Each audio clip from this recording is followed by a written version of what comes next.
जैसा कि आप जानते हैं कि जीएसटी लॉ में section 16 input tax credit avail करने की एलिजिबिलिटी कंडीशन प्रिस्क्राइब करता है।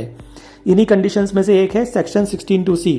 इस कंडीशन में ये प्रोवाइड किया गया है कि रेसिपिएंट द्वारा इनपुट टैक्स क्रेडिट तभी अवेल किया जा सकता है जब उसके सप्लायर द्वारा 3B फाइल करके ड्यू टैक्सेस का पेमेंट ई कैश या ई क्रेडिट लेजर के माध्यम से कर दिया गया हो। दूसरे शब्दों में, यदि आपके सप्लायर ने गवर्नमेंट को टैक्स पे नहीं किया है तो आपको as a recipient input tax credit का बेनिफिट डिनाई किया जा सकता है। सेक्शन 16(2)(c की ये कंडीशन काफी कंट्रोवर्शियल रही है और इस बारे में अब तक विभिन्न हाई कोर्ट्स लेवल पर काफी जूरिस्प्रूडेंस भी हो चुकी है। वेरियस हाई कोर्ट्स ने इस सेक्शन की कॉन्स्टिट्यूशनल वैलिडिटी और डॉक्ट्रिन ऑफ इम्पॉसिबिलिटी के आधार पर रिट पिटीशन भी लगाई जा चुकी है, जो अभी भी पेंडिंग फॉर एडजुडिकेशन है। कुछ केसेस जिनमें constitutional validity of this section has been put under challenge are tycoon suppliers private limited versus union of India and others, Calcutta high court; realty private limited versus union of India, Calcutta high court; Surat mercantile association versus union of India, Gujarat high court. अब तक section 16(2)(c की condition satisfy नहीं होने पर departmental scrutiny और GST audit के दौरान ही recipient को रिवर्सल के लिए कहा जाता था और इस संबंध में लॉ में ऑलरेडी अवेल आईटीसी को रिवर्स किए जाने का कोई प्रोसीजर नहीं प्रोवाइड किया गया था।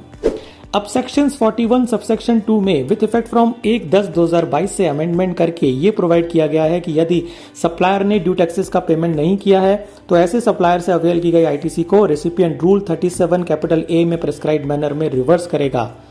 रूल 37 कैपिटल ए 1/12/2022 से इंसर्ट किया गया है और ये न्यू रूल रेट्रोस्पेक्टिव नहीं है।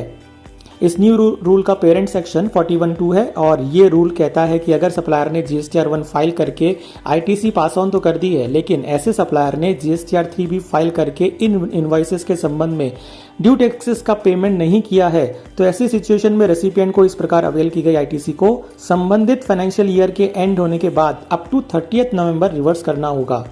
अगर रेसिपिएंट इस टाइम पीरियड तक रिवर्सल नहीं करता है तो उसे सेक्शन 50 के अंतर्गत रिवर्सल पर इंटरेस्ट पे करना होगा। यहाँ ये जान लें कि सप्लायर को 3B फाइल करने के लिए 30 सितंबर तक का टाइम दिया गया है। इसका मतलब ये हुआ कि रिवर्सल ऑफ आईटीसी तभी ट्रिगर होगी जब सप्लायर ने 3B up to 30 September file नहीं की है।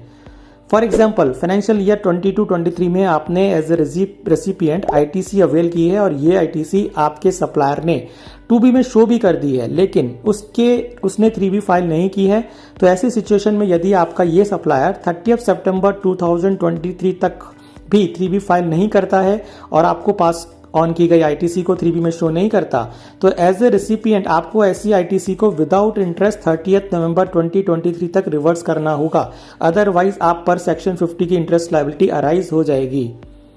अब यहाँ पर यह क्लियर नहीं है कि इंटरेस्ट की liability due date of reversal से एप्लीकेबल होगी या date of availment of ITC से। इस बारे में अभी तक कोई क्लैरिफिकेशन नहीं है, लेकिन मेरी नज़र में इंटरेस्ट की liability due date of reversal over होने के बाद ही अराइज होगी, क्योंकि ये रूल प्रोस्पेक्टिव है ना कि रेट्रोस्पेक्टिव। 1/12/2022 ऑनवर्ड से इस रूल में फॉल करने पर आपको विद इंटरेस्ट आईटीसी रिवर्सल करना होगा और तब तक विदाउट इंटरेस्ट रिवर्सल का टाइम पीरियड भी निकल चुका होगा।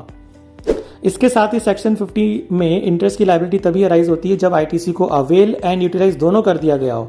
तो ऐसे में सेक्शन का रूल 37A के कॉन्टेक्स्ट में प्रैक्टिकल इंप्लीकेशन क्या रहेगा ये भी देखने वाली बात होगी।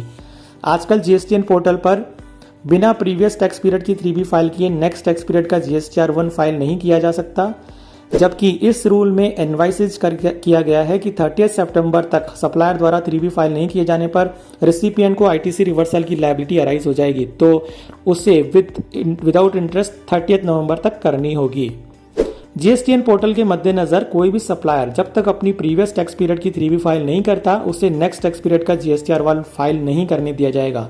तो इस सिचुएशन में इस रूल का प्रैक्टिकल इम्प्लीमेंटेशन वैसे भी रेस्ट्रिक्टेड ही रहने की ज़्यादा संभावना है। जो भी हो, लेकिन इस रूल के जरिए गवर्नमेंट ने section 16(2)(c read with section 41(2) के प्रैक्टिकल कंप्लायंस को क्लैरिफाई करने की कोशिश की है। लेकिन फिर भी सवाल वहीं का वहीं है कि सप्लायर द्वारा टैक्स नहीं पे किए जाने की सिचुएशन में जेन्युइन टैक्स पेयर को आईटीसी को रिवर्स किए जाने के लिए कहना कहाँ तक उचित है। क्या ये डॉक्ट्रिन ऑफ इम्पॉसिबिलिटी नहीं है कि रेसिपिएंट सिर्फ अपने अफेयर्स को ही कंट्रोल कर सकता है लेकिन अपने सप्लायर के नहीं? अराइज इंडिया लिमिटेड और अन्य कई केसेस में हाई कोर्ट्स ने हेल्ड किया है कि डिपार्टमेंट के पास सप्लायर से टैक्स रिकवरी करने के सभी टूल्स अवेलेबल हैं, तो ऐसी स्थिति में रेसिपिएंट के अगेंस्ट रिकवरी करना वाजिब नहीं है। ये एक मूड क्वेश्चन है जिसका जवाब शायद हमें आने वाले टाइम में सेक्शन 16(2)(c) की कॉन्स्टिट्यूशनल वैलिडिटी को लेकर होने वाले जजमेंट्स में मिल सकता है। तो ये थी जीएसटी लॉ से जुड़ी एक इंपॉर्टेंट प्रोविजंस और उनके इम्पैक्ट की जानकारी। चैनल को सब्सक्राइब करके बेल आइकन प्रेस करना ना भूलें ताकि आपको टैक्सेशन से जुड़ी ऐसी ही अहम जानकारी एंड एनालिसिस मिलता रहे। धन्यवाद।